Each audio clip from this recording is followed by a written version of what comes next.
People have been asking me, why did I write the 7 Stages of Money Maturity?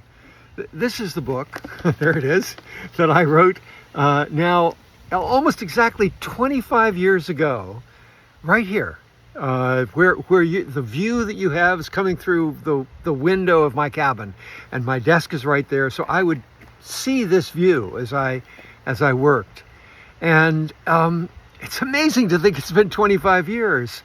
And we've all been troubled by money at one point or another, but why did I write this book?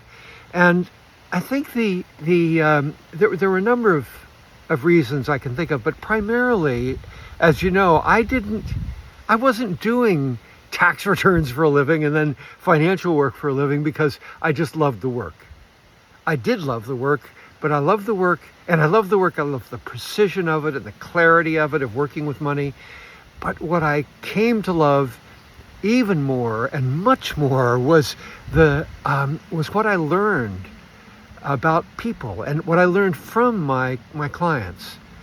At one point I had, 1,000 tax clients, and half of them were kind of the psychologists and psychiatrists and therapists and social workers in the Cambridge, Massachusetts area.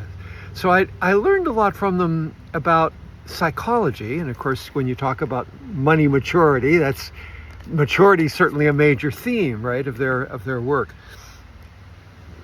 But I wrote this work. I'd begun to work with financial advisors as well, begun to speak at financial advisor conferences, and I was stunned at the interest that was expressed by the very best of the financial planners that were in the world at that time. And they were passionate about helping their clients.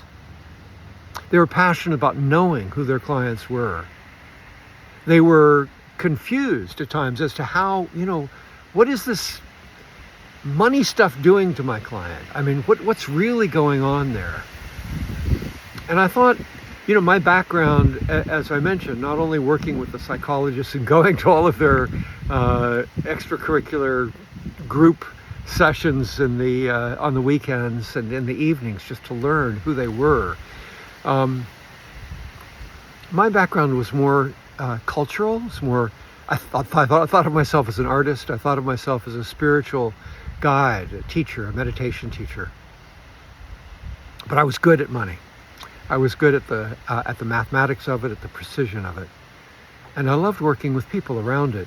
And I thought this was 25 years, almost 25 years after I'd started doing this kind of work. Actually, it was probably 15 to 20 years after I'd started doing tax returns for a living. And I thought, I'm nearing the end of my career. I want to be writing. I want to be doing other things. I'd like to write the money story as I've understood it over time. I had so many stories of so many clients to tell. And of course the book is full of it, as many of you know. So I started to write, and I was thinking about categorizing people, and as many people have done, there's people are spendthrifts, or they're hoarders, or they're gamblers. They are addicted to money, and they spend all their time at the mall, and when they're frustrated or upset.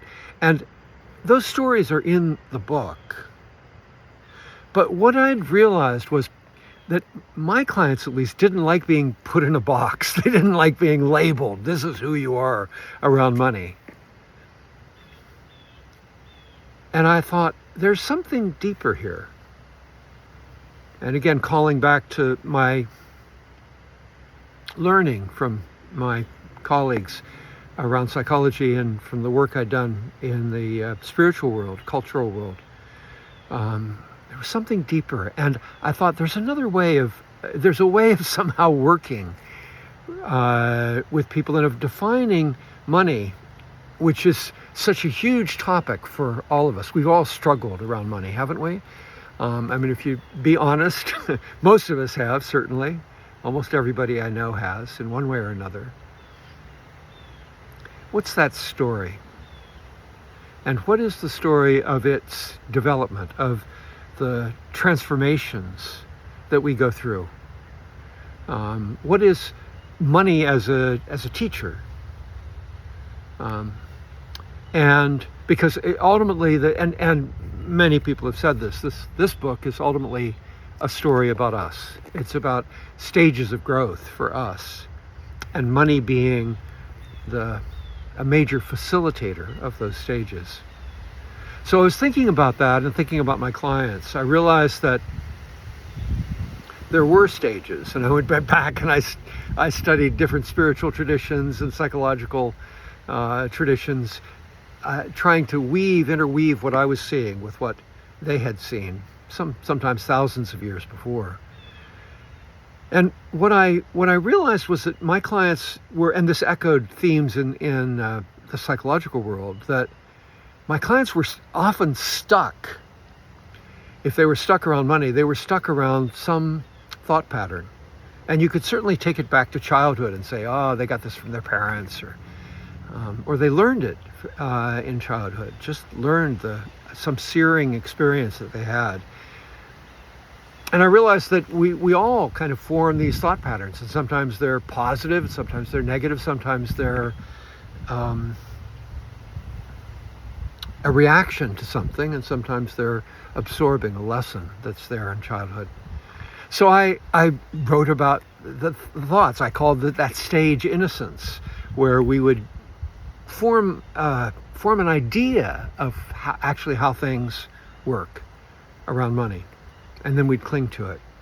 And what I began to realize was the problem was not in the idea so much, because the ideas were tools that we could use in different circumstances. At times it's appropriate to be more of a saver than a spender, and at other times it's more appropriate to be more of a spender than a saver. Sometimes it's good to shake the dice and roll them and see where you go. And those are all adaptations, and they can, of course, can take us into trouble as well. So what was the trouble? How did the trouble occur? And what I saw was that people, all of us, I learned it from myself as much as anyone, that I would be clinging to an idea about money that wasn't useful in a particular circumstance. And it would lead me, and I saw it would lead my clients into different kinds of feelings. We might be clinging because of fear, or to our thoughts, or some neurotic pattern, some frustration or some despair, or because we were angry in some way. And what I realized was that there was this relationship between feelings and thoughts. And that rather than putting people into boxes around their behavior and saying, no, there's really a correct behavior over here, that the way to be free was to be less attached to the stories that we held on to around money, and less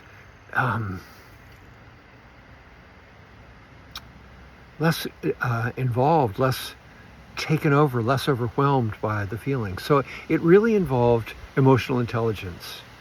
And the pattern that I talked about it as a structure of suffering, and I talked about the main teaching was to let your thoughts go and to let your feelings be. And so that letting the feelings be ended up being a teaching for many people around emotional intelligence. But then I looked at, who was really successful around money, and what did they do? And what I saw was that they had a lot of knowledge around saving, around investing, but even more so, knowledge about themselves. Because sometimes some of my greatest teachers never saved a dime, lived in poverty. I mean, I think of St. Francis, or I think of the great Japanese Zen poet, Ryokan. William Blake didn't have a dime, but had great wisdom.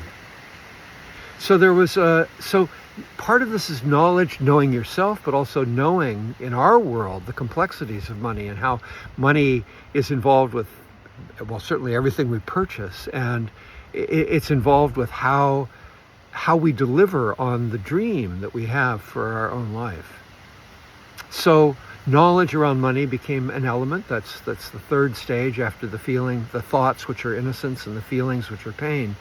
There's knowledge, and then there's the understanding place, the emotional intelligence that comes from from working with money, really, of letting the thoughts go, letting the feelings be, and having a big heart and an ability to be present with whatever emotional challenge we feel at the time or that we're encountering in someone else. And then the final one is the sense of vigor or vitality that comes often from keeping our eyes on the prize, knowing where it is we really want to go. Because when we know that and it's clear and the vision is strong, nothing gets in our way. So those were the three elements of the middle of the path, the adulthood of knowledge, understanding, and vigor. And then, of course, we arrive at a place where we can live a more visionary life, where we see what our community calls for. And we have the capacity, because we have this strength of adulthood, to actually deliver it, rather than being complicated by our thoughts and feelings as we were in childhood or adolescence. And then finally, the final stage seemed to me to be that very simple one that Frances modeled for me in so many ways. My mother modeled it for me, which was generosity of spirit. I call it aloha, having spent much time in Hawaii and with the native community there. Aloha. So many people have talked about this book and assumed and thought of it as being the best thing, but in a way that I did as a financial person. I don't think of it as that way. I'm proud of it. It's amazing. It's sold a lot of copies over those years, and that it's still read and enjoyed, and workshops still being given 25 years later is stunning to me, because I think I wrote it with the notion of what is true, what is wise, how do we develop and transform. But I have a further story to that, which I'll tell in another video, of what I think became my best work in the financial world, even though all along I was thinking I'm on my way out, I'm writing now, but I have other things that I want to do. Writing became one of those things. And the teachings around money are things that we endlessly are engaged with and working with. So, talk soon again. Thanks.